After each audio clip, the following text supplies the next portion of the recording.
Magpupulag-pulagan ka na lamang ba?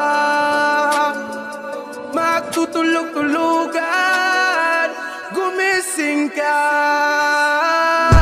Ito na ang oras para lumaban. Huwag kang umatras pag nasa katwiran. Panatilihing bukas ang sipan, katotohanan ng ating sandigan. Sa kadiliman, huwag matatakot.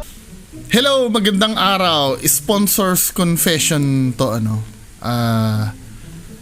pag-usapan natin, may nagsumbong na naman kasi sa akin na sponsor. Mangustin daw, may nagbebenta. may nagsumbong sa akin na sponsor. Ito, i-address ko lang. Merong pinost kasi si Robert Flynn, 'di ba? Tropa natin to si Sir Robert Flynn eh. Gusto ko lang bigyan ng opinion to.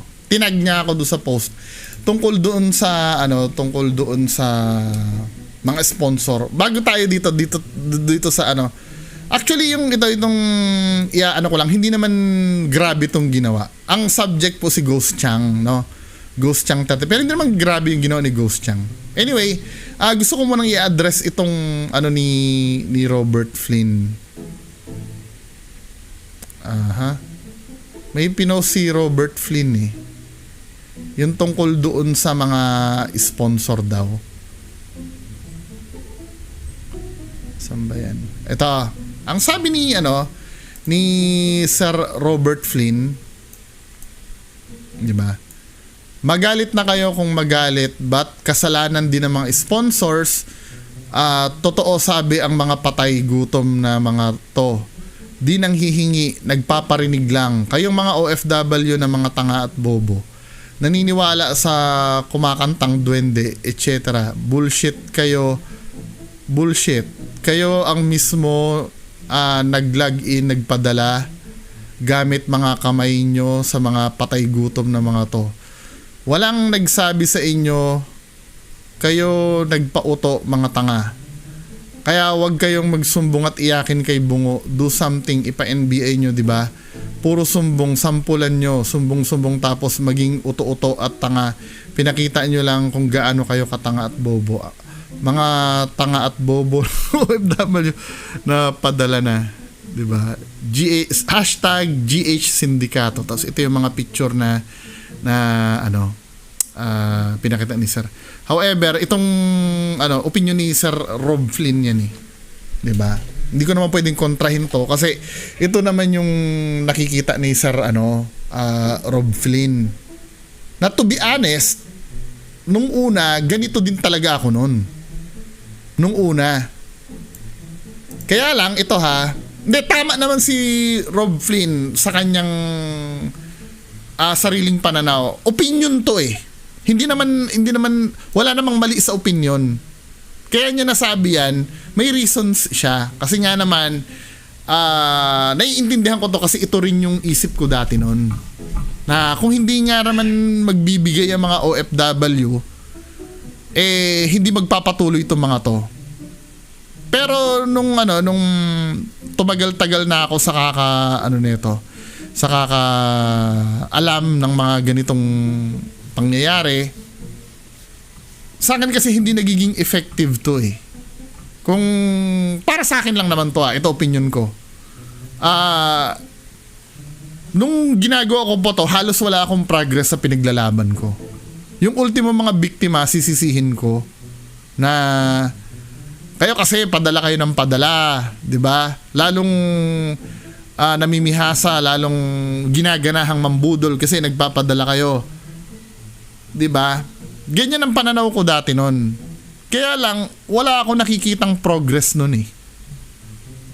Kung lahat sila aawayin ko, para sa akin 'di ba? Nung dumating yung time na binuksan ko ang tenga sa mga kapatid nating OFW, sa mga sponsor na biktima. Nagkaroon ako ng idea kung ano talaga yung reason kung bakit nila nagagawa yan. Kaya nga diniscuss natin nung nakaraan, di ba? Dahil nga naman sa kalungkutan doon sa abroad, 'Di ba? Kasi mga modern day celebrities ang mga vlogger eh. Kasi nung dati mga men, kapag ang ina-admire natin artista, napapanood lang natin sila sa TV, pero hindi natin sila nakakausap. Ngayong mga modern times na kasi, ang mga modern day celebrity na kasi, ito mga vlogger na to. Yung mga 100,000 ang subscribers plus, syempre maraming nanonood dyan, di ba? Then, meron kang chance na kausapin sila, kontakin sila sa mga personal accounts nila sa social media. At nagkakaroon kayo ng interaction. So ganito kasi yan men, kapag in-idolize mo yung isang tao, malaking bagay sa'yo yung pag kinausap ka nun eh. Diba? Kahit na, syempre idol na idol mo yun men eh. Mahal na mahal mo yun eh. Hindi naman romantic na love ano. Pero dahil idol mo siya, mahal mo siya. As your idol. So kapag humiling yung mga idol mo na to, yung mga napapanood mo, lalo na pagka itong mga to ay halimbawa nanganganib, napapanood mo kasi nandun ka, naniwala ka na totoo yung ano eh, yung nangyayari eh. Doon sa videos nito mga idol mo eh. 'Di ba? Kasi yun yung pinapalabas nila. Niloloko kasi nila yung mga viewers na totoo yung ginagawa nila. Ang result nun, maniniwala yung mga viewers. 'Di ba? Kaya nga kahit kailan ka bullshitan yung dahilan na kusang loob naman binigay yan. Hindi kusang loob. Gumawa kayo ng isang bagay na pinaniwalaan kayo. So dahil pinaniniwalaan kayo, yun yung nagiging foundation nyo para mabigyan kayo ng pera. 'Di ba? Siyempre magkukwento na kayo niyan, marami kaming naligtas na aswang kaya lang hindi po namin alam kung ano ipapakain sa mga to eh. So ang tendency dahil idol nila yon at mahal na mahal nila. Kasi yung pagiging, yung sinasabi ni, well tama naman yun ano, yung pag sinabing tanga, pagiging tanga at uto-uto. Masakit man ano, pasintabi po dun sa mga supporter. Masakit man pakinggan, totoo po 'yun. Kaya lang lahat tayo naging ganun at some point ng buhay natin. Kahit ako. Naging tanga at uto-uto ako. 'Di ba? Kinikwento ko sa inyo kung paano ako nabudol nung Apple Pencil. 'Di ba? Hanggang ngayon hindi ako makamove on doon. Kahit 3,000 pesos yung nakuha sa akin kasi naniwala ako eh. Na biro mo Apple Pencil almost 10,000 tapos mabibili ko ng 3,000. 'Di ba? Parang kagaguhan yun na may magbenta ng ganun. Pero kinagat ko yun. Ibig sabihin naging tanga ako at uto-uto ako. Kayo, sino sa inyo nandyan ang hindi naging tanga at uto-uto at some point ng buhay nila? Kahit bata kayo, naging uto-uto kayo eh. Yung halimbawa, susubuan ka ng nanay mo, tapos ayaw mong kumain, sasabihin sa nanay mo, sige, papahuli kita dyan sa pulis pagka hindi mo ano. Di ba subo ka rin? Naging tanga tuto din tayo nun lahat, di ba? Kaya hindi ko makontra-kontra to, syempre ganyan ano.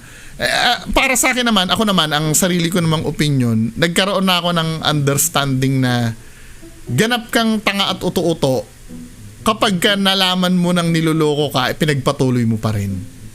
With all due respect kay Rob Flynn, dito sa opinion niya na to, para sa akin naman, yung mga sponsor, magiging tanga at uto-uto pa rin sila kapag nalaman nila yung totoo na. Na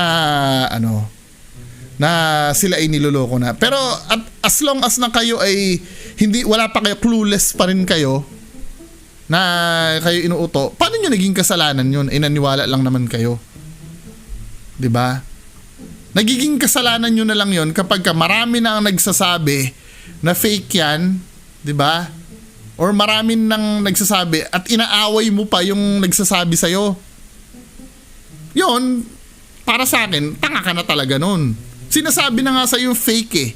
At nilalatag na nga sa inyo yung mga ebidensya na fake talaga. Iba pa yung kaso ng cognitive dissonance ha. Ang cognitive dissonance, ano yun eh, yun talagang highest form ng katangahan. Paano ko nasabi? Kasi nga, katulad ng mga previous example ko dati, di ba? Na dati nilalaban mo, totoo yan eh. Di ba? Naninira ka lang, totoo yan. Naninira ka, totoo yan.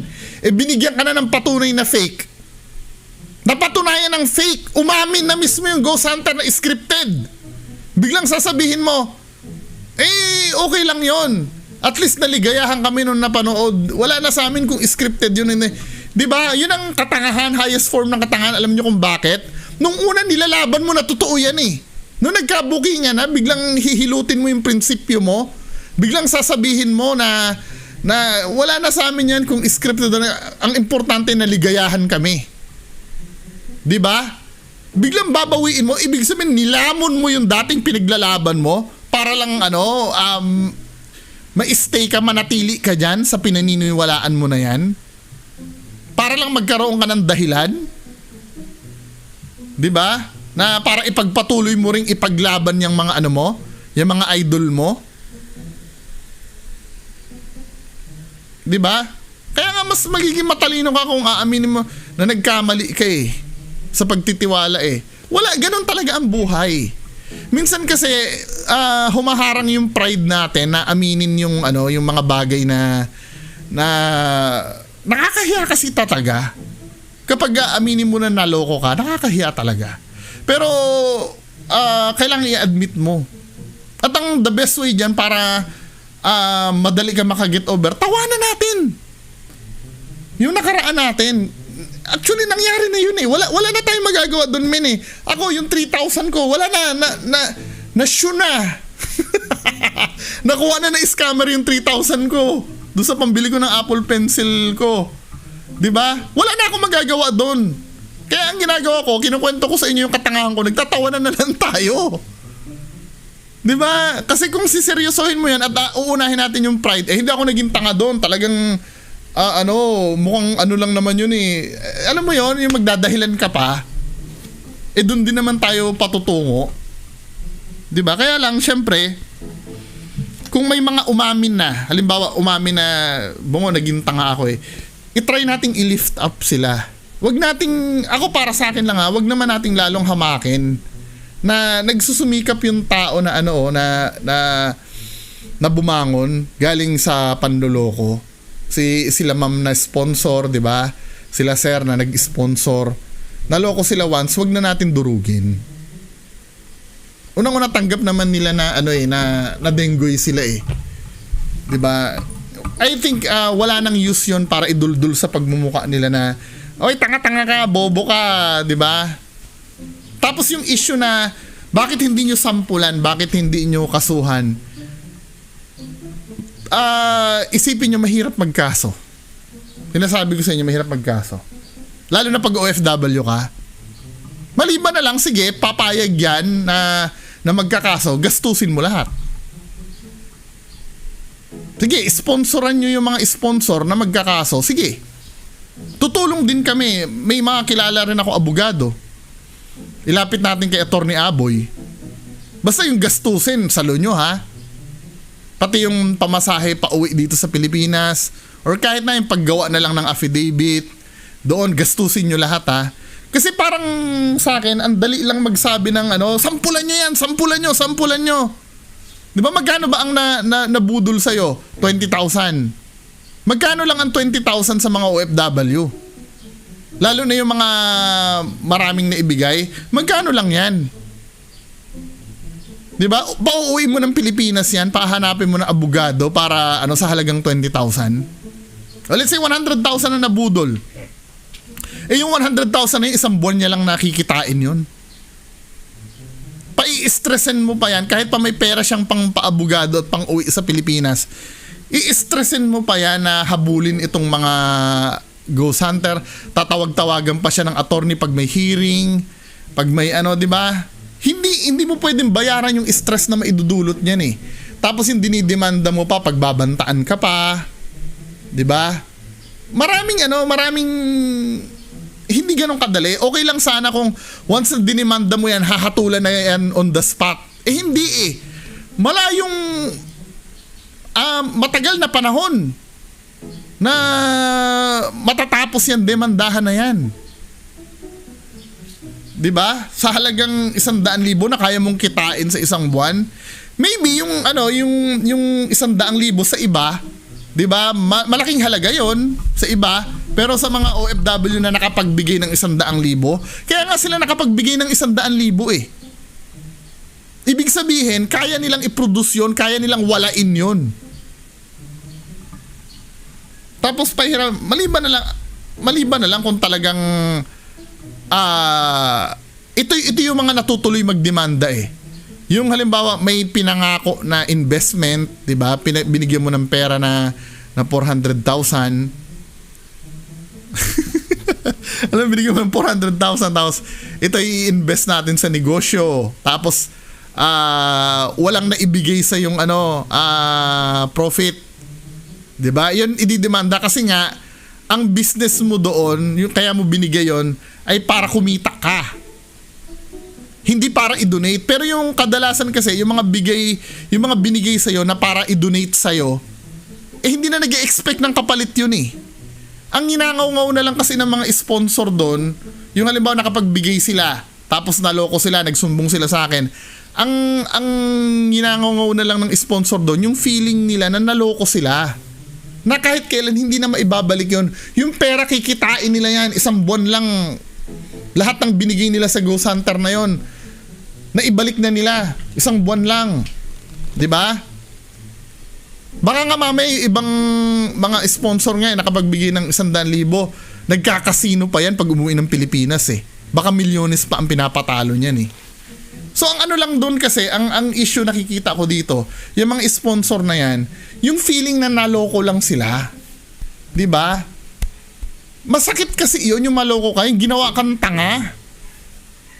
Kaya ang pinakamadaling gawin na mga i-expose sila para magkaroon ng awareness, para hindi na mauulit. Yun ang dahilan. Akala nyo ba nonsense tong ginagawa ko na ikaw, halimbawa, sino bang pwede dyan sa baba? Halimbawa, ikaw green meat, nanloko ka green meat, 'di ba? Halimbawa, nanloko ka. Nagsusumbong sa akin si Jukong's green meat. Hiningan mo daw ng pera, pero hindi mo naman daw siya sinagot. 'Di ba? Ano ang purpose nun? Para maipagkalat ko na si green meat ay may gawain na hindi maganda, para maging alerto na yung mga tao sa kanya. 'Di ba? Si green meat pala, paasahin ka lang yan. 'Di ba? Hihingan ka lang ng pera niyan. 'Di ba? Kasi pag kinuwento ko na yung istorya ni Jukongs, alam mo ba, bungo, si green meat, hiningan ng pera, na ganito daw, ganyan, ako daw ay pakakasalan niya, 'di ba? Tapos hindi naman nangyari, sumama sa ibang lalaki. Naikwento niya sa akin yon. Tapos mapagkukwentuhan natin ngayon sa public. Kasi napag-alaman natin, ganyan na pala talaga ang gawain ni green meat. Example lang to hindi to totoo. Ganyan na pala, na marami na pala siyang napaibig, na nabigyan niya ng pera, 'di ba? Kasi nagiging public na yan eh, public interest na yan kapag higit sa isa lang yung nabiktima eh. 'Di ba, katulad nito mga Ghost Hunter na to, ang dami na nila nahingan. Ibig sabihin, nagiging nagiging abala na to sa publiko. Kaya doon papasok yung pagkakalat natin ng awareness. Halimbawa ganito, mas maganda, mas mababang level na pagpapaliwanag. Ang tagal ko na nagpapaliwanag pero hindi ko pa rin napapag-usapan yung kay Ghost Chang. Pero wala naman yung kay Ghost Chang, 'di ba? Mamaya ng konti. Ito na lang, huling explanation ko na lang. 'Di ba, sa daan kasi, halimbawa may lubak diyan eh, na hindi mo napapansin na lubak siya. Ngayon, pag may isang dumaan dyan na mabilis at nalubak dyan, nasira yung sasakyan niya, isa lang, hindi naman threat yun eh. Maaring nagkamali lang yung driver dyan sa butas, dyan sa daan. Malay mo, hindi niya lang nakita, di ba? Pero, kapag halimbawa ay dumadaan na dyan, marami ng sasakyan dyan na dumadaan at laging nalulubak dyan at nasisira yung sasakyan nila, nagiging public interest na yon. Anong gagawin natin para magkaroon ng awareness? 'Di ba? Sabihin nyo na dito, maglagay ka ng karatula dyan, dito ay may lubak, pag-ingatan nyo to. Marami na kasing naapektuhan eh. Or isumbong nyo sa authority na ayusin nyo naman tong daan na to para wala nang masiraan pa ng sasakyan. Nagigets niyo ibig ko sabihin? Kung paano mag-spread ng awareness, hindi para hulihin, kundi para paalalahanan lang yung mga tao na may nangyayaring ganitong bagay. Ngayon, dako tayo doon sa pinaka-topic natin. Naka 20 minutes ako doon eh. Dito sa pinaka-topic natin mga men, yung kay Ghost Chang, to be fair, yung pagkakasumbong sa akin, hindi ka naman nakakuha ng pera. 'Di ba? Hindi ka naman nakakuha ng pera. However, sir, 'di ba, nakukulitan na si sponsor sa iyo. At ito yung madalas na napapansin ko sa mga ghost hunter. Ito men hindi ako makapaniwala yung mga supporter pa sinisisi pa yung mga yung mga sponsor. Kasi nangako ika. 'Di ba? Nangako ika na magbibigay ng pera, tapos hindi tutuparin, tapos magagalit pagka kinulit. 'Di ba? Hindi niyo ba naisip kaya nakapangako sa inyo or nasabihan kayo? Kasi nga idol kayo ng mga 'yan. Katulad ng explanation ko before, 'di ba ganito, pag mahal mo kasi ang tao, not necessarily romantic ha. Or may pagtingin ka sa tao, or may hindi romantic ha, hindi lang romantic. Pero example, halimbawa may crush ka. Sobrang hanga mo sa crush mo. 'Di ba? Pag nakiusap sa iyo 'yan, alam na mga lalaki 'to. Or babae, ginagawa din ba ng mga babae 'to? Pag nakiusap sa iyo yung crush mo dahil crush mo, hindi ka makakatanggi diyan. Kahit mga bagay na hindi mo kaya, maipapangako mo diyan. How much more itong mga kapatid nating OFW na sobrang lungkot na sa ibang bansa, 'di ba? Sobrang kayo lang ang nakakausap nila na nagbibigay ng ligaya sa kanila, biglang nanghingi sa inyo or nagparinig sa inyo. Syempre ayaw mong i-disappoint yung yung mga ayaw mong i-disappoint yung mga yung mga idol mo. Syempre sasabihin mo, sige idol ha, papadalhan na lang kita, 'di ba? Regardless kung nagsabi ng amount o hindi. Ngayon, para sa akin naman sir, kapag nakapagsabi sa inyo ng ganong bagay, 'di ba? Kapag nakapagsabi sa inyo ng bagay na ganon, hintayin nyo na lang. Kung may ibigay, salamat po. Kung wala, wag nyong kulitin, please. Kasi wala namang kasalanan kung halimbawa na let's say napangakuan ka, na bibigyan ka ng pera. Unang-una, wala namang obligasyon sa iyo yan eh. Let it pass. Malay mo may dahilan siya, nakapag-promise siya sa inyo na, oy, bibigyan kita ng pera ha, wait ka lang, 'di ba? Halimbawa nakapagpangako siya sa inyo ng ganon. Hayaan nyo na lang. Kung matupad, okay. Kung hindi matupad, edi okay pa rin, salamat na rin. Huwag nyong kasi pinasa sa akin yung mo, yung screenshot ng message mo. Kinukulit mo talaga eh. 'Di ba? Kung ayaw kang padalhan, wala ka namang magagawa dun eh. Ididemanda mo ba siya pagka hindi ka pinadalahan? 'Di ba? Sana magkaroon tayo ng ng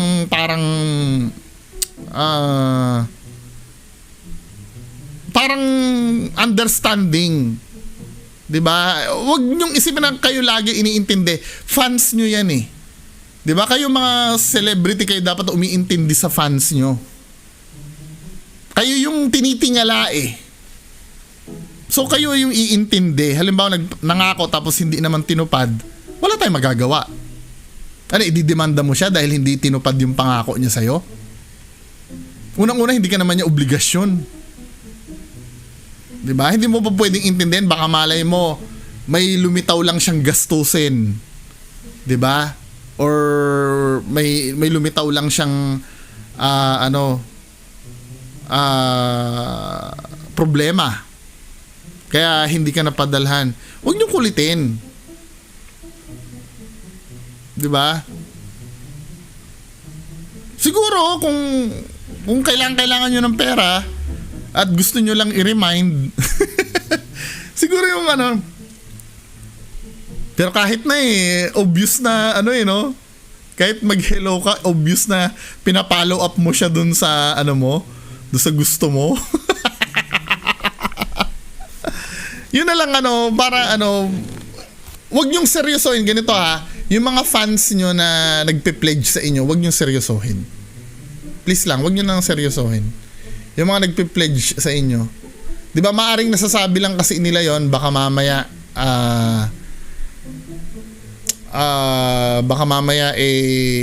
dahil lang para mapagaan lang yung loob nyo, or nakapagbitaw napa-impulse lang siya no, na magsabi sa inyo na, no, na wala naman siyang balak to pa rin. Diba? Hindi naman ka demanda yun yung pangakuan ka. Anong kakaso mo doon? Paasa? Diba? So dinami-dami ng mga nagko-comment sa atin sa videos natin. Lahat naman yan, hindi mo naman pwedeng papirmahin ng kontrata na, hoy, kung ano yung pangako mo sa akin, meron at meron yung darating na masasabihan kang ganito tapos hindi tutuparin. 'Di ba? Okay lang 'yun. Huwag na natin palagi natin iisipin, walang obligasyon sa atin ang mga ang mga sponsor. 'Di ba? Ngayon wala tayong pera. Di wala. Anong gagawin natin? Siguro pwede ka maglambing ganito na lang. Mas maganda siguro halimbawa, hindi ka pa pinapadalhan tanungin mo lang once. Diretsahin mo, sige. Na, ma'am, kailan ka magpapadala? Siguro kahit kung pakapala ng amo ka, wala nang di ba? Wala nang wala nang hiya-hiya, di ba? Tanungin mo na lang once, ma'am, di ba sinabi mo sa akin magpapadala ka? Kailan ka mo magpapadala talaga? O kapag nagbigay ng date, yun na, tapos na yun. Pag hindi tinupad yung date na yun, tama na. Huwag mo nang kulitin. Yun lang. Or halimbawa, tinanong mo, ma'am, kailan ka magpapadala? Hindi sumagot sa'yo, pero nasin, tama na. Huwag mo nang pilitin. Alam mo na yun. Intindihin mo na hindi ka na talaga padadalhan nun. Diba? Huwag mo nang asahan yun. Move on ka namin. Kasi kapag ka follow up mo pa yan, lalong sa'yo tamo, mare-report ka pa. 'Di ba? Nagmumukha ka pang timawa tuloy na supposed to be hindi. 'Di ba? Kaya nga, sino bang ayaw sa atin sa pera? Lahat naman tayo, kaya nga tayo nagtatrabaho lahat dahil sa pera, 'di ba? Kaya lang syempre, yung pagkukunan natin ng pera dapat iisipin din natin. Kung may magbigay, salamat po. Kung hindi, okay din lang. Basta nanonood ka sa akin Mga ganun na lang. Basta manood ka lang sa akin, okay na yun. 'Di ba? Huwag na yung kulitin yung tatawag-tawagan pa 'di ba? Parang alam mo yung patay na patay ka talaga mapadalhan ng pera. Huwag ganun. Kadalasan yan naririnig ko yan nababasa ko yan sa totoo lang, alam nyo ba kung gaano karami nagsusumbong sa akin? Siguro sa isang linggo may 6 sa isang linggo. Kaya lang most of them, wag nyo na lang pong ikwento, i-share ko lang po yung yun. Ayaw pa kwento Quadro Boys. Madami pang nagkwento sa akin tungkol sa Quadro Boys. Pero ayaw nilang ipalabas. Diba? Anyway, mga kababayan ko. So yun lang naman po yung pag-uusapan natin. Sir Ghost Chang diba? Bakit hindi sa'yo masabi ng bakit hindi ikaw mismong i-PM? Siyempre, nahihiya na sa'yo yan Diba? Nagkakaroon na lang sila ng platform sa akin na maisabi sa'yo kasi nahihiya din sila. Siyempre, idol ka ng mga yan. Diba? Siyempre, nahihiya na sila na, uy, wag ka namang mamilit ng mamilit. Di ba? Kasi kadalasan niya sabihin, bakit di niya ako i-PM ng ano, para kayo pa yung matapang eh, no? Pag hindi na kayo nireakan, tama na. Move on na tayo. Anyway, yun lang naman po, ano. Maraming salamat po. Bye-bye. Ito na ang oras para lumaban. Huwag kang umatras pag nasa katwiran.